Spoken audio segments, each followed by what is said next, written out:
Hello, I'm so happy I got a hold of you. Welcome to another exciting episode of Lucious Showcase. I am Lucious T, and welcome to week 2 of Genesis Shooters Month. This week, we're taking a look at a game that I had as a kid, was a very well-liked game by me. Unfortunately, my older brother took it, lost the box and manual, and now I only have the cart of Phelios.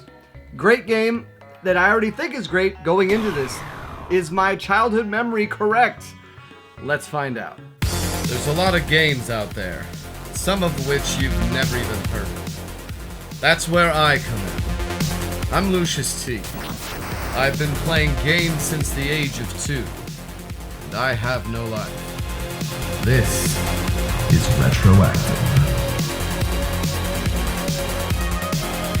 Phelios was always that one Genesis game that felt like it got away. And what's funny about Phelios is it was a shooter that didn't feel like a shooter. It doesn't really look like a shooter because you're on a giant horseback and you have free range of the map and it's a very interesting game. And I remember I'd never beaten it. I probably never even beat it on novice mode, and here I am playing it as an adult. We got to go straight to the advanced because that's the only way you're going to get through the full 7 levels. And the game is pretty tough. It's pretty tough at first. You know, it took a while to start recognizing some patterns, and it only gives you 3 continues initially. Luckily, there is a code online that allows you to increase it to 9, and that is eventually how I ended up beating the game.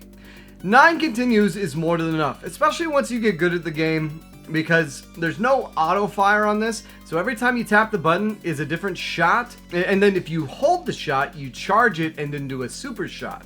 So for the most part, you think you're always going to be doing super shots, kind of like the way you do in Secret of Mana, but sometimes it makes sense to get off those rapid fire shots. If you have a lot of one-hit enemies coming at you, sometimes it makes more sense to be like da-da-da-da-da and just wipe them out.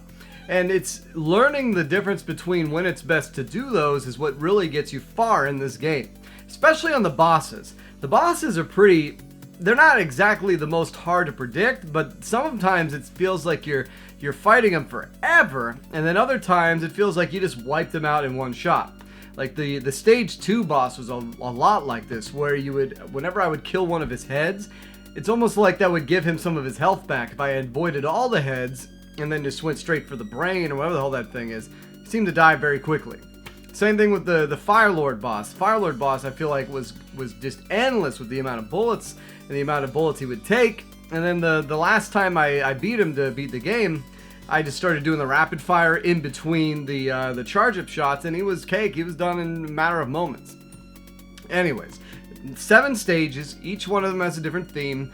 First stage is kind of like the Greek mythology place, which let's talk about the Greek mythology because I'm a huge Greek mythologist guy. So the Greek mythology in this game is terrible. You play as Apollo, who is the god of the sun. He's actually not the god of the sun, he's god of light. Although I will give it to you, it's kind of Helios is the god of the sun, which is funny because the game's called Phelios. But Phelios is the name of the sword you have to use. And then you have Pegasus for some reason, which Apollo uses the chariot. He never uses Pegasus, but anyway, that part doesn't matter. But okay, Apollo can be the god of the sun. That's kind of it. He's really just a god of light and poetry. But this is the one that's the most egregious, is they have him going after his sister Artemis as the princess. Now, Artemis and Apollo never had anything together. They're related, which even though that's kind of, par for the course in some of these old things, Artemis was the goddess of the hunt and pretty much the only one of the Greek gods I can think of, the female ones, except for maybe Athena, that really was not known to, I think she prided herself on not having any man. So that's who they give you. They just slapped on names that people would recognize. It should really more be someone like Aphrodite or just, maybe one of the loves that Apollo went after. But anyways, that part doesn't matter. But yeah, the Greek mythology is crap, but still, it's cool that it's themed around it, and you got stuff like Medusa and Scylla. I want to say some of the beasts you fight are kind of big Greek mythology monsters you'll read in, say, the Odyssey or things like that. So as you get through it, you have to shoot these golden owls, and the owls will give you one of several upgrades. There's the option gives you these extras. So you start with 1 shot, and then when you get 1 option, you have 2 shots. Third option, you get 3 shots. And then you get speed, which you need because you're very slow, so you get 2 speeds and you can start moving. There's also some limited use items. There's a bouncing one. There's a beam. The beam was always my favorite. That was the sound effect the beam has especially is always great. I remember that vividly as a kid. And there is life, although I think there's only 1 life power-up in the entire game, which is in stage 4. I think those are the only ones you get. You have the bounce, the beam, and that's about it.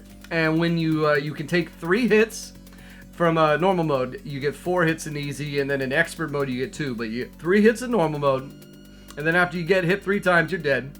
There are certain checkpoints. The checkpoints usually coincide with getting the power-ups, and you need the power-ups to get through the game, so it's pretty impossible if you're like. The whole point is you don't want to die, like all these shooters. You don't want to die. You get to the end of the stage, you have your full options, you can throw out the full force, and it's just learning the patterns. Medusa's pretty easy. The second boss is pretty easy. Third boss is kind of tough. It's the siren. Then she shoots all these things. These skeletons come up throwing these axes, but you can get through it. Then you have the fire guy in stage 4. Stage 4 itself is a bitch because you have this overly long, like some of the things, like you'll do the same pattern 15 times. Like they have a skull dragon with 4 dudes who come at you. Skull dragon, 4 dudes who come at you. Skull dragon, 4 dudes who come at you. And then they change it up with skull dragon and then butterflies who come at you. You know, but at that point you're almost done. But still, they repeat the same things over and over and over again that you have to just learn how to deal with.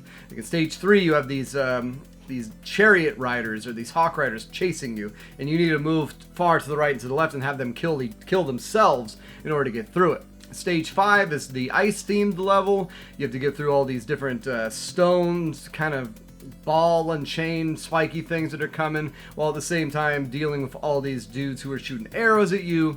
Stage 6 is a lot of fun. I really enjoyed stage 6. I was sad I got through it so fast. It's kind of a waterfall level where you have these dudes that look like the green guys from Mario throwing rocks at you. You got to push them into the water, and then you fight this really cool looking 3-headed boss that I have no idea how I got through him on, I want to say, the 2nd attempt. And then stage 7, you're in the sky, and you have to collect the parts of the sword Phelios by getting the different letters. And once you get the letters, it luckily the sword stays with you. You can charge it and shoot this big beam that then gets rid of these green dots that instantly kill you. Because when I first got there, I'm like, oh god, how am I going to beat this? And then finally you get to Typhon, who's one of the Titans, who is the whole main bad guy of the game, and you take him out, and there's 2 forms. The first form is really just a way to give you a bunch of bonus lives, because anytime you got to him, I want to say I got 5 or 6 lives from killing the different kind of hooded Aganon guys, like going to the Plastic Wizard. And then you kill the main boss, who was not super difficult, but took me a while to finally kill him, because there's one part where he's always coming closer to you, and you can't touch him. And you have to learn that you can sneak out around and behind him and then get him. And until you figure that out, you're just going to be dying over and over again. All in all, excellent game. Controls great. Plenty of ways to make it through. The pattern recognition is not too bad. The charge system paired with using the rapid fire is really cool. Probably my favorite shooter on the Genesis by far. I still love the game. I liked it then. And luckily, it's not super expensive. I mean, a loose cartridge is $30, which I hate to tell people to get loose Genesis games, but this one is well worth your money. As far as the rating goes, I gotta give it a 9. I give it a 9, which I think is similar to what I gave Thunder Force 2, but this game is better, in my opinion. Thunder Force 2 is really good, but this game is better, in my opinion. And, yeah, as far as pick it up, play it, or skip it, this is a strong pick it up. And there you have it, Phelios.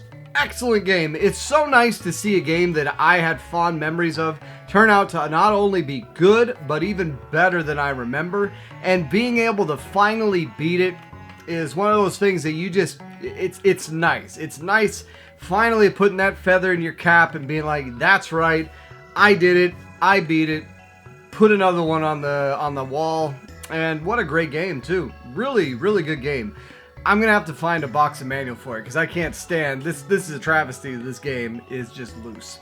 But anyways, let me know what you thought of the episode. Let me know if you've ever had any experience with Phelios. If you've played the arcade, which I hear was never released in America because of the torture scenes. And yeah, let me know what you think of this month. We got another one coming for you next week. As always, it's been great getting a hold of you guys. Take care.